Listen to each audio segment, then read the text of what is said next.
The first is cause number 22-10544, United States of America versus Jeremy Glenn Powell.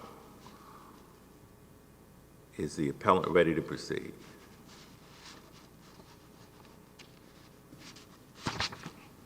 Yes, Your Honor. Jessica Graf for appellant Jeremy Powell. All right, you may proceed. Thank you. May it please the court. Your Honors, this case is about a straightforward application of the Supreme Court's definition of threat to the elements of a statute. When the Texas legislature defined the offense of robbery as threatening or placing another in fear of imminent bodily injury, it meant for those two terms to have distinct meanings. Placing in fear does not require a communicated threat, and under United States v. Taylor cannot qualify as a violent felony. There are three reasons why this court should reverse and remand to the district court.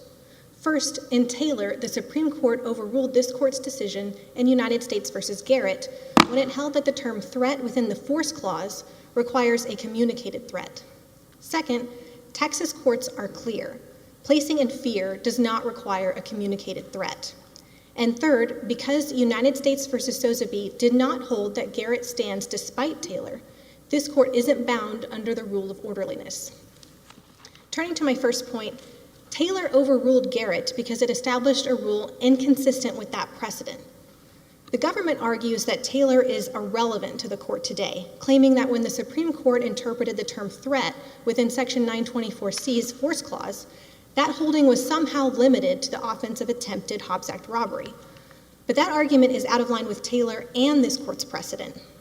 In Gahagan v. U.S. Citizenship and Immigration Services, this court explained that the dominant consideration in determining whether the Supreme Court has implicitly overruled this court's precedent is the similarity of the issues decided.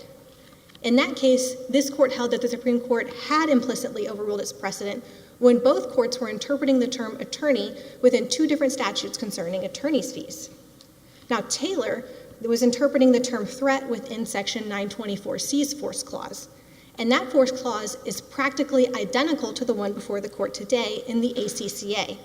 The only difference is that Section 924C is actually slightly broader because it applies to force against both the person and property, whereas the ACCA only applies to force against the person. The same statutory language should almost always have the same meaning. The government is attempting to limit the Supreme Court's authority to say what the law is. But Taylor is not so narrow, and the Sixth Circuit recognized as much in Martin when it said that Taylor explains how the courts should conduct a force clause analysis. Now, there is no reason why the term threat in Section 924C's force clause should mean anything different than the term threat in the ACCA. So the question for the court now is Garrett inconsistent with Taylor? And the answer is yes. Taylor held that a threat means a communicated intent to cause harm. And the court there pointed to multiple definitions of the word threat, all requiring an intentional communication of an intent to do harm. And the court explained that it is a specific act against another person. So Taylor made clear that the force clause does not include the term threat in every possible sense of the word. It's a more narrow definition. But Garrett held that Texas robbery, which unquestionably does not require as an element a communicated threat, qualifies as a violent felony, and those rulings simply can't be squared. Moving to my second point, under binding Texas law— Taylor has to do with an attempted robbery, correct? Correct, Your Honor. That was the offense underlying that case. That's different from what we have here, isn't it? The offense is different, but the analysis is the same. What Taylor was doing was defining the term threat generally within Section 924C's force clause. And there's nothing indicating that that would be limited to the offense of attempted Hobbs Act robbery. The term threat would apply universally. And because the ACCA uses the same term in the same way, the court's holding in Taylor applies to there as well. Now, Texas courts are clear that placing in fear does not require a communicated threat. Taylor explicitly rejected that conduct which poses a threat qualifies, but that's exactly what the Texas robbery statute does. It criminalizes both communicated threats and conduct that poses a threat. The government has argued that placing in fear simply means a nonverbal threat, but that's not accurate. And we can see that because Texas courts have repeatedly said that the robbery statute is intentionally broader than the Texas assault statute and intentionally encompasses more than just threats. A person can certainly commit the offense of Texas assault with a nonverbal threat. But robbery is meant to be different. It's not just assault plus theft. And courts have described the difference as placing in fear is a passive component in comparison to the active nature of making a threat. That difference is very clear in Texas Court of Criminal Appeals binding precedent, holding that robbery does not require a communicated threat, whether verbal or nonverbal.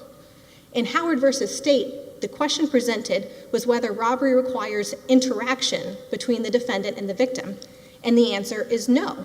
It was enough that the defendant knew that entering a store with a gun was reasonably likely to scare someone, and the store clerk was scared.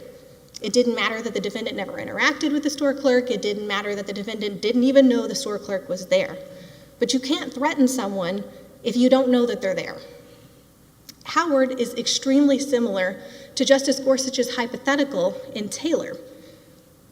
While entering a store with a mask and a threatening note is objectively scary behavior, it's not a crime of violence because no threat was ever made. I think it's also important that Howard pointed to long-standing CCA precedent interpreting robbery very broadly. The court there pointed to Rayford versus State, which was dealing with the Texas robbery statute's prior iteration, which also had placing in fear as a way to commit the offense. Now in Rayford, a woman inside a store saw her husband out in the parking lot get shot. She ran out to help him, put down her purse. Without her noticing, the purse was stolen. The dissent in Rayford argued, this isn't robbery. This woman was never threatened. She never interacted with the defendant. She didn't even see her purse get stolen. And the majority said, it doesn't matter. There doesn't have to be a threat. It was enough that the defendant's conduct scared her and her purse was stolen. So binding Texas authority, it makes it clear that robbery by placing in fear does not require a communicated threat as an element. It's intentionally broader than that. And under Taylor, it cannot be a violent felony. Turning to my third point, this court is not bound by Sosebee and Wheeler because those decisions did not analyze whether Taylor overruled Garrett. The government argues that the court's hands are tied here, but neither of those opinions actually answered the question presented. Did Taylor overrule Garrett? And this court has interpreted the rule of orderliness narrowly. If a prior opinion did not squarely address or grapple with an issue, the court is not bound. And the court affirmed that reasoning just recently in Ochoa Salgado versus Garland, when the court says it looks to whether a party raised an issue and did the prior panel give that issue reasoned consideration. That didn't happen in Sosebee or Wheeler. First, of course, Wheeler is unpublished, but I think it's really important to note that neither party ever cited Garrett, not in the initial briefs, not in the 28Js.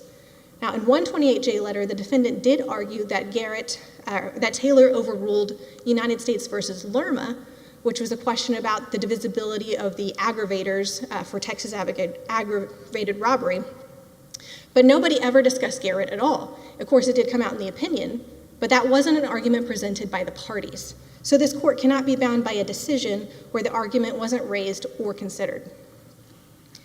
Now, the defendant in Sosebee did argue that Taylor overruled Garrett in a 28J letter, but this court did not give that argument reasoned consideration. And we can see that first by looking to the fact that the Sosebee opinion did not discuss or even cite Taylor. Instead, it cited other panel opinions which had described Garrett as binding. But it's really important to note that those cases didn't discuss Taylor either. They simply held that robbery by threat qualifies as a violent felony after Borden because it cannot be committed recklessly. Your argument depend on the fact that depend on whether the Texas robbery by threat requires a communicated threat. Yes, it does. So that if in fact under Texas robbery there is a requirement of communicated threat, then your argument can't stand. That's correct, Your Honor. And I think we can see from multiple cases that Texas robbery just doesn't require a communicated threat. I would also point the court to the Court of Criminal Appeals decision in Olivas v. State, where the court was considering the definition of the term threat within the assault statute, and specifically said that whatever a threat is, it's not placing another person in fear, because the assault statute has to be different from the robbery statute. So the plain language of the statute here is demonstrating that there must be something different, and we can see that it's different when it's applied to the facts of cases by the CCA, where convictions are upheld when no threat or even interaction occurred. Now, this court never held in United States v. Sotheby that Taylor didn't overrule Garrett. Beyond the fact that the opinion never cited Garrett, or never cited Taylor at all, we can also look to what the opinion actually said about the parties' arguments in that case. It doesn't say that the defendant argued Garrett was overruled by Taylor or anything else. It says that the defendant took issue with the reasoning in Garrett, but the panel held that those arguments were irrelevant because Garrett is still binding authority. And the language in the opinion makes sense when you look at the actual briefing in the case. The defendant there argued that Garrett conflicted with this court's prior precedent on the issue of divisibility, whether robbery can be split between robbery by injury and robbery by threats. And therefore, the defendant argued that Garrett didn't control. The prior precedent would have controlled. In rejecting that argument, the panel directly quoted the government's response brief, which was submitted before Taylor was handed down. The vast majority of the Sotheby opinion was actually about divisibility, and also a separate question of whether a 2255 is mooted when the defendant has completed the entirety of the sentence. So there is simply no evidence that Sotheby gave reasoned consideration, and because of that, this court is not bound under the rule of orderliness, and it should hold in the first instance that Taylor overruled Garrett when it issued an opinion inconsistent with that precedent. If there are no further questions, I would ask that the court reverse and remand to the district court. All right. Thank you, counsel.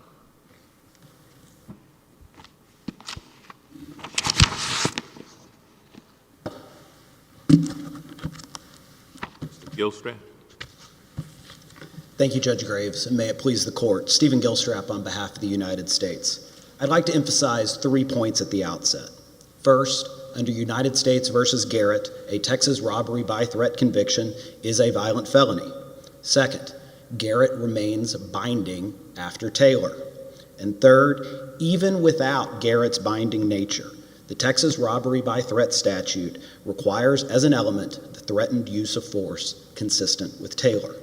To dig in on the second point, that Garrett remains binding after Taylor, that is true for at least 2 reasons. The first is that this court has reaffirmed, both in published and unpublished decisions, that Garrett remains binding in the face of the exact argument that is being made here, that Taylor somehow, implicitly or otherwise, overrules Garrett. And this argument, as I heard Ms. Graf concede in her opening, was presented in 28Js, whether it was specific to Garrett or in Wheeler, whether it was focused on Lerma or the aggravated version of the Texas robbery by threat statute. But in both cases, the defendant argued that Taylor overrules something about the Texas robbery by threat statute, that it can be a violent felony. And while it is true that neither case cited Taylor, when we look at what those courts said, it becomes clear that they grappled with the issue. Take Sotheby. The court recognized that, quote, Sotheby takes issue with Garrett's reasoning, but confirmed that Garrett remained binding in the absence of, quote, an intervening contrary or superseding decision from the Supreme Court or the en banc court, which it said, quote, neither of which has occurred. That argument was presented in a 28J, and in a published decision in U.S. v. Sotheby, this court said neither of those things had occurred.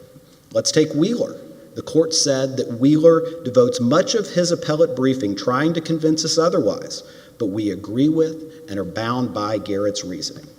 Although neither case cited Taylor specifically, the language in each case confirms that the court considered and rejected the very argument that is being made here based on United States v. Taylor. And if this court wasn't going to consider an argument that was before it, it would have said so, like it did in both Wheeler and Sotheby, that it wasn't considering a belated argument that had been raised based on Wooden. And so based on the language in these opinions, the government believes that this issue was considered and it was rejected, and thus this court is bound under the rule of orderliness. But the second reason that Garrett remains binding is that nothing in Taylor comes close to the standard this court has for overruling its prior precedent. Indeed, in Alcantara, this court said that the overruling must be unequivocally directed by the new Supreme Court precedent, not merely illuminating or a mere hint that the Supreme Court might rule some way in the future.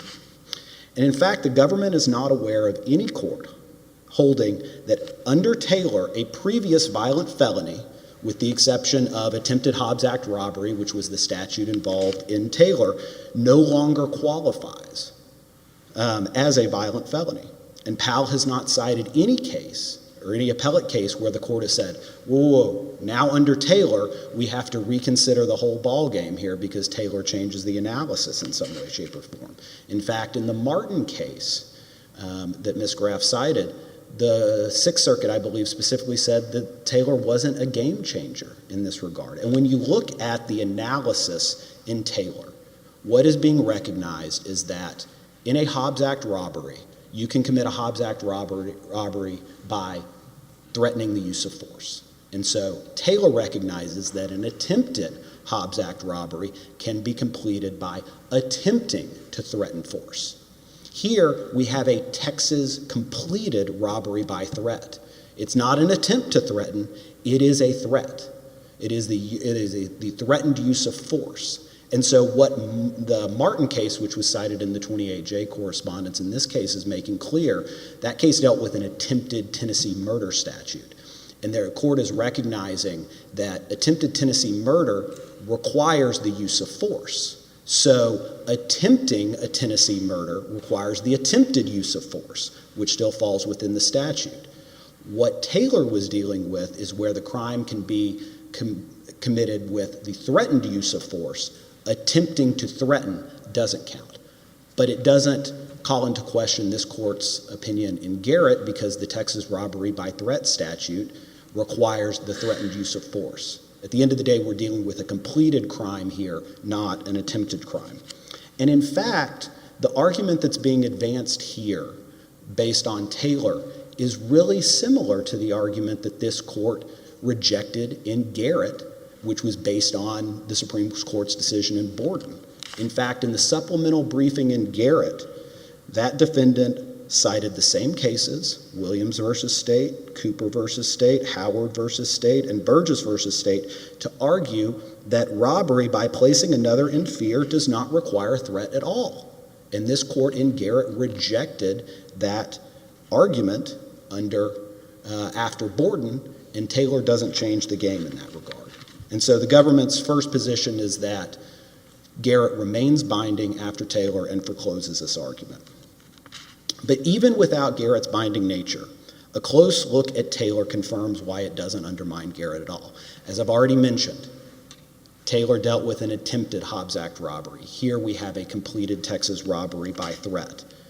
And the difference between attempting to threaten in the Taylor context is very different than what the Texas robbery by threat statute requires, which is intentionally or knowingly threatening or placing another in fear of imminent bodily injury or death. And one other point I think is worth emphasizing here.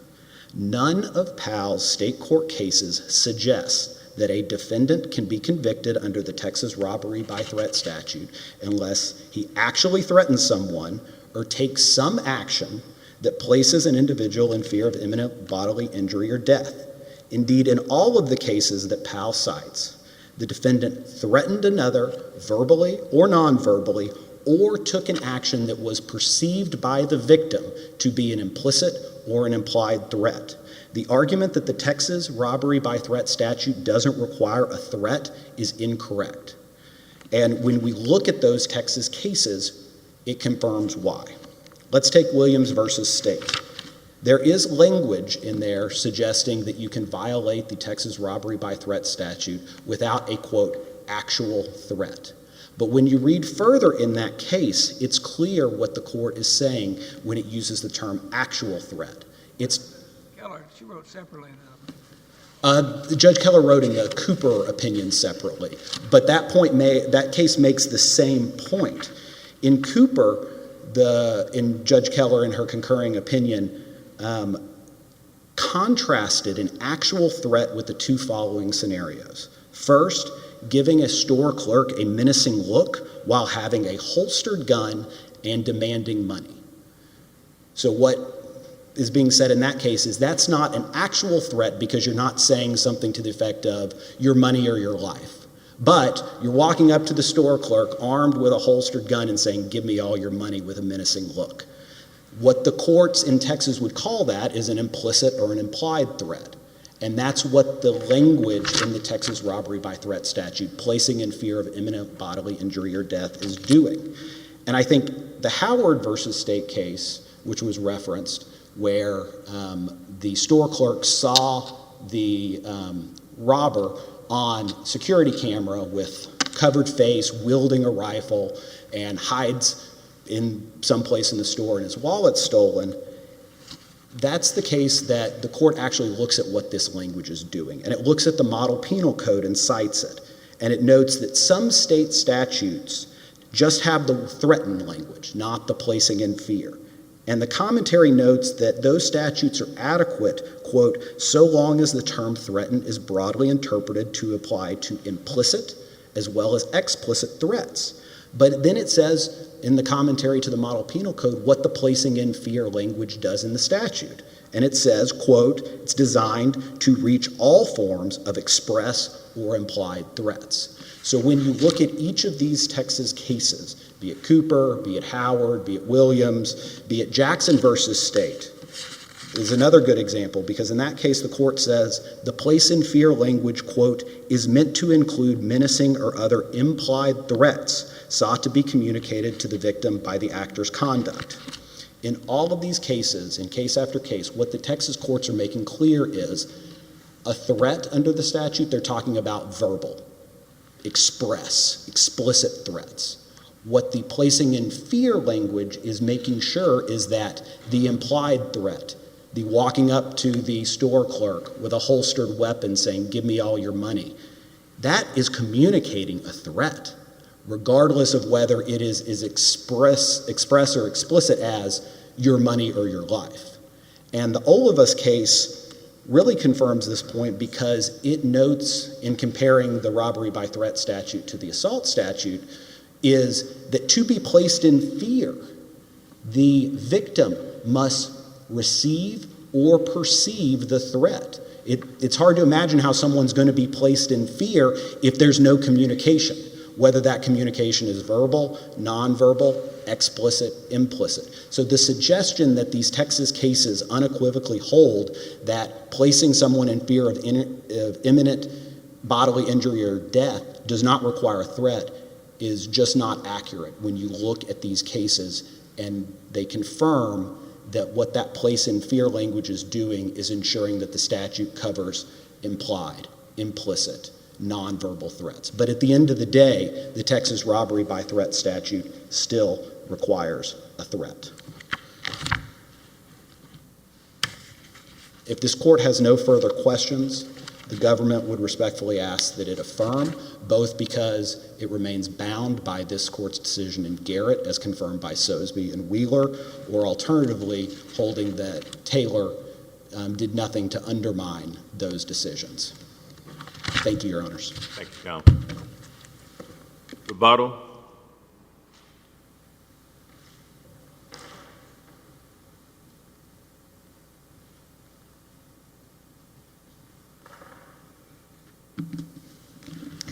Your Honors, 2 points on rebuttal. First, on the question of whether Garrett remains binding after Sosby and Wheeler. The government argues that the court must have grappled with the issue in that case because it stated that there hadn't been an intervening Supreme Court decision that overruled Garrett. However, the government is asking this court now to make several presumptions. One, that those prior courts considered an argument raised in a 28J letter when it didn't have to, that it considered an argument that wasn't briefed, and then it gave reasoned analysis to that argument with zero explanation or citation. Instead, parties and courts would have to go back and look at every 28J letter that was filed and then make presumptions as to whether the court answered that question when the opinion itself doesn't say that the court did. That is not in line with this court's interpretation of the rule of orderliness, because it just doesn't provide any reasoned explanation that would give later panels or parties an answer to whether their question has already been analyzed by the court. And while Sotheby did state that it didn't consider a late-raised wooden argument raised by the defendant in that case, the defendant had moved for permission to file supplemental briefing on the wooden question. He had not done so on the Taylor question. So this court specifically declined to grant supplemental briefing on that late-raised issue. But it has no bearing on whether the court gave reasoned analysis to whether Taylor overruled Garrett. As to the government's point that Taylor just didn't change the analysis, the Sixth Circuit in Martins has said that Taylor wasn't a game changer. It's important to note that when the Sixth Circuit said that, the defendant had argued that Taylor meant that all in-code offenses could not qualify as crimes of violence. And the Sixth Circuit said, no, it didn't go that far. What Taylor did was tell us how to apply the elements clause. And I think it's very clear that Taylor does have a broader implication, and we can look at exactly what the government argued in Taylor, that the term threat has a special meaning within Section 924C. Not that it has a special meaning within attempted Hobbs Act robbery. They were applying that argument broadly to the force clause of that statute, and there is no reason why threat should be interpreted any differently to the ACCA, or why the Taylor's decision should be limited to attempt crimes. While Taylor may not be a game changer in every case, it is in this one. Now, turning to whether Texas robbery by fear requires a communicated threat, the government says that all of the state court cases show an action that was an implicit threat. So then the court has to ask, well, what is an implicit threat? And the CCA makes clear it's not a communicated one. In Howard, the court specifically stated there doesn't even have to be interaction between the defendant and the victim. So how can there be a communication if there's literally zero interaction? And the government says in response to that, that Howard was making the difference between, or showing the difference between a threat that is verbal and nonverbal. That the I understand what you mean by no interaction. The CCA in that case said that there was no interaction because the defendant went into the store clerk was in a back room, saw what was happening on a security monitor, and didn't come out. So the defendant never knew that the store clerk was there, and they didn't interact at all. That's not interaction. The clerk looks out there and sees someone with a gun, doesn't go out. Well, the CCA said it was not interaction. Their specific question presented was, does there have to be interaction? And the answer is no. My common sense notion would be that if I'm in the back room and somebody see looking out there and somebody's got a gun, I know what's going on. I'm not going out there. Now, that's not interaction in the sense that they pointed a gun at me. But if I move, and it certainly placed me in fear. You agree with that?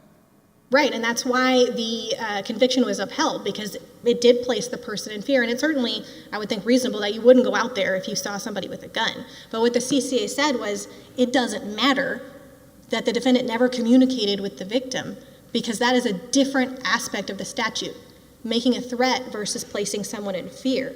And the government says that the difference here is a verbal versus a nonverbal threat, but that fails to account for the fact that the assault statute, which only lists commission by a threat, allows both verbal and nonverbal conduct to qualify. So placing in fear has to mean something different. And under Taylor's definition, that means an intentional communication of an intent to do harm. So I'd ask this court to reverse and remand. Thank you, counsel. The court will take this matter under advisement.